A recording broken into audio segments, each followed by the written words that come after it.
ঈদের দ্বিতীয় দিনে আমরা একটু সাজুগুজু করে বের হয়ে পড়লাম। এর ভিতরে একটু ঘোরাঘুরি করব, আর যদি রেস্টুরেন্ট ফাঁকা পাই সেখানে একটু খাওয়া দাওয়া করবো। এই যে সোনা ছেলে একটু ঘুম দিয়ে উঠেছে বলে চুপ করে বসে আছে। দেখুন আমি যে ভিডিও করছি সবই টের পাচ্ছে, কিন্তু দেখুন ওর বাবার দিকে তাকায় কিভাবে হাসি দেয়, একেবারে দুষ্টু পাকা হয়েছে। আজ একটু অন্যরকম ভাবে সাজার চেষ্টা করেছি, হয়তোবা সবার কাছে একই রকমই লাগছে, আমার নিজের কাছে মনে হয় এক এক সময় মনে হয় আমি এক এক রকমই সাজছি। আসলে হয়তোবা পোশাকের জন্যই হতে পারে, এক এক ধরনের পোশাকের এক এক রকম লোক আসে। তারপর আমরা পৌঁছে গেলাম সেই জায়গায়, দু সাইড দিয়ে ধানের ক্ষেত আর মাঝখান দিয়ে রাস্তা, দেখতেও যে কি সুন্দর লাগছিল। শহরের এই কোলাহল থেকে এই গ্রামীণ রাস্তাগুলো দেখতে আমার বেশি পছন্দ হয়। গ্রামীণ এই রাস্তাতেও দেখুন ছবি তোলার জন্য কত মানুষের ভিড়, কারণ প্রাকৃতিক এই ভিউটা খুব সুন্দর আসে ছবি বা ভিডিওতে। এই প্রাকৃতিক সৌন্দর্য দেখে আমার তো একটা গান মনেই পড়ে যাচ্ছিল।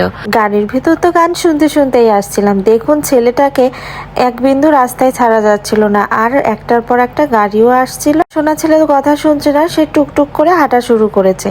পাঞ্জাবি পরে এসেছে কিন্তু সুন্দর করে। সোনা ছেলেকে পাঞ্জাবি পরে কেমন লাগছে অবশ্যই কিন্তু জানাবেন, আপনাদের কমেন্টের অপেক্ষায় থাকবো। তারপর আমরা ওইখান থেকে চলে আসি কোনো একটা রেস্টুরেন্টে যাব বলে, কিন্তু কোনো রেস্টুরেন্টে এই ঈদের দ্বিতীয় দিন ফাঁকা নেই, বসার জায়গা পর্যন্ত নেই। তাই ভাবলাম রাস্তায় কোনো ফুডকার্ট থেকেই খাবারটা খাবো। আর সোনা ছেলেটা আমার গাড়িতে আর থাকতে পারছিল না, ওর খুবই অতিষ্ঠ লাগছিল, আর ওকে একটা জুস কিনে দেওয়া হয়েছিল, আখের জুস বাইরেরই, আর সেটা খেয়েছিল। এখন কি দুষ্টু করছে। আর ওই যে দূরে দেখতে পাচ্ছেন একটা ফুডকার্ট, এটা যশোরের ভিতরে, জায়গাটার নামটা আমার খেয়াল নেই, আমার বরের কাছে শুনতে হবে আর কি। আর এই ফুডকার্ট থেকে কখনো খাওয়া হয়নি, বললাম চলো খাওয়া যায়। আর ছেলে আর আমি গাড়ির ভিতর এমনই দুষ্টুমি করছিলাম।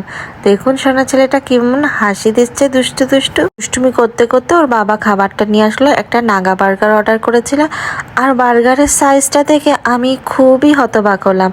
130 টাকার বার্গার এতটুকু, কিন্তু এই বার্গারের টেস্টটা আমার কাছে বেশি ভালো লাগলো, ঝালও ছিল আর বার্গারটাও খুব ভালো লাগলো।